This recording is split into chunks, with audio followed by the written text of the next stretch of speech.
If you were to take a little bit of The Darkness of the Mare by Angharad, Hampshire, and then add in a little bit of Confusion and Mystery from Piranesi by Susanna Clarke, and then the gorgeous, ominous writing of Pet by Catherine Chidgey, and you mix them all together, you get the Book of Guilt. Hello and welcome to the Ellen Made Book Club and my review of The Book of Guilt by Catherine Chidgey. This is a book that came out in June this year, and it was a very anticipated release for me after having read and loved Pet by the same author. Catherine Chidgey is an author from New Zealand who has been nominated for the Women's Prize for Fiction with her book Remote Sympathy. In total, she's written 9 novels, but Pet is the only one that I have read before this one. In short, I think this book was fantastic and I would highly recommend you read it. I will keep my review spoiler-free so that you can still enjoy it if you do decide to pick it up. The story is set in 1979 in a world where no one won the Second World War, and there is this sense throughout the book that something isn't entirely right, but why that is for us to find out. We follow 3 identical triplets called William, Lawrence, and Vincent is our main narrator. And the 3 boys are the last ones left at a boys' home in England, where they are cared for by 3 mothers who work in shifts. So they are Mother Morning, Mother Afternoon, and Mother Night.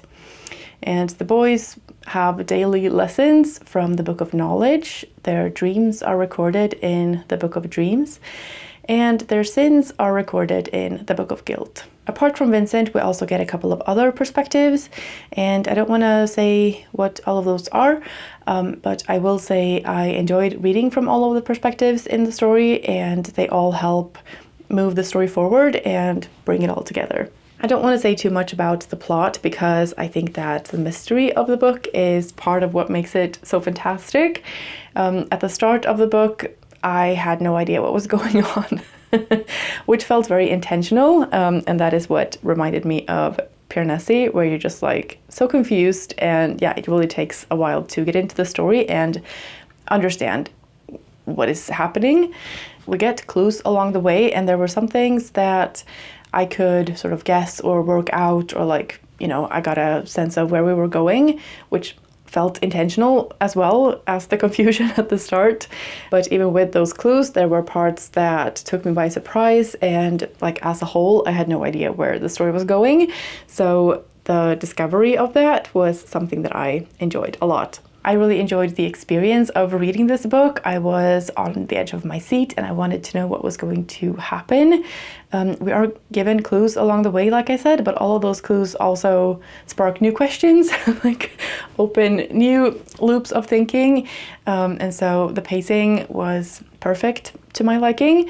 And I also love the writing style that Catherine Chidgey has, where she will mention details that seem unimportant or mundane, and then they are mentioned again later, and then all of a sudden they make sense or they have new meaning, and that just gives us as readers a sense of being in on something, and there's it creates a sense of familiarity and common ground, and I just love that so much, and I think it's so well done in this book. There's also this ominous tone that I thought Pet had as well, where common and regular mundane things are being described, settings or events that are happening, but they're just written in a way that makes it feel like something is just not quite right and you're not really sure why. In Pet, for instance, there are descriptions of a beach, but it's not a sunshiny day with children laughing and the sun on your face and the soft sand. It's stony cliffs, and they are razor sharp and you could cut yourself on them, and yeah, that just gives a sense of some kind of danger that you can't really put your finger on. And it's done in such a subtle way. It's not, a horrific scene or something very suspenseful going on. It's just little details in the writing that just contribute to this sense that something isn't right. And yeah, I think that this author does that very well. In the Book of Guilt, one of the perspectives, apart from Vincent, is that of Nancy, who is a 13-year-old girl. And in the first chapter where she's introduced, she is having her ears pierced, which is not a, very nice experience to begin with, but it's also something quite common and could very easily be written in a very happy way and something fun to be celebrated, but it's not. The way it's written here is not very happy, and it made me quite uncomfortable. As for the characters, I really loved how complex they are and how these identical triplets are still so distinct as characters. I thought it would be difficult to tell them apart, but it's not at all. And still keeping that sense that they are identical triplets and, that sense of similarity and brotherly love and connection. I also think that Catherine Chidgey is very skilled at writing characters that age. These boys are also 13 years old, and I just think she has a way of writing it in a way that doesn't feel too juvenile, but still keeps that sense of naivete or the worldview that a child that age has. The narration is written in hindsight, so that also helps with it being less childish, but still being through the eyes of a child. And it also helps to build that sense of something not being quite as it should be. Besides the plot and the writing and the characters and the story itself being really good, I also think that this book has a lot of layers and parallels to our world today and themes of humanity and equality, good and evil, and what that even is. There are definitely moral dilemmas being raised that might seem a little bit out there, but that I also think are very relevant to how we view and treat people to this day. As for my comparisons to these three other books, the story itself is not the same as any of these books, but I do think that the Book of Guilt has a little bit of the whimsy of Piranesi. It's not as whimsical, but it has a little bit of that, just a little sprinkle.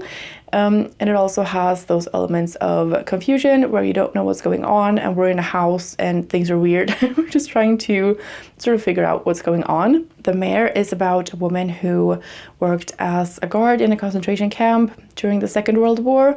So this is very dark, and the Book of Guilt isn't as dark and serious as this book is, but it does have some sort of common or similar themes, and it also has that connection to the Second World War and the following years. And Pet by Catherine Chidgey is of course similar because, the books are by the same author, but I do think that the Book of Guilt is just a touch better.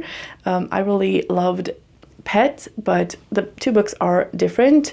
Pet feels more linear and, it's a single POV story, whereas the Book of Guilt has several narrators and a storyline that is a little bit more complex. It also has the speculative element of alternate history, which Pet does not.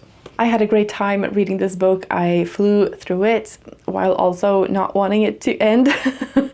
I could definitely see myself rereading this book, which doesn't happen very often. It made me laugh, it made me cry, it made me gasp, it made me think, and it made me make this face a lot.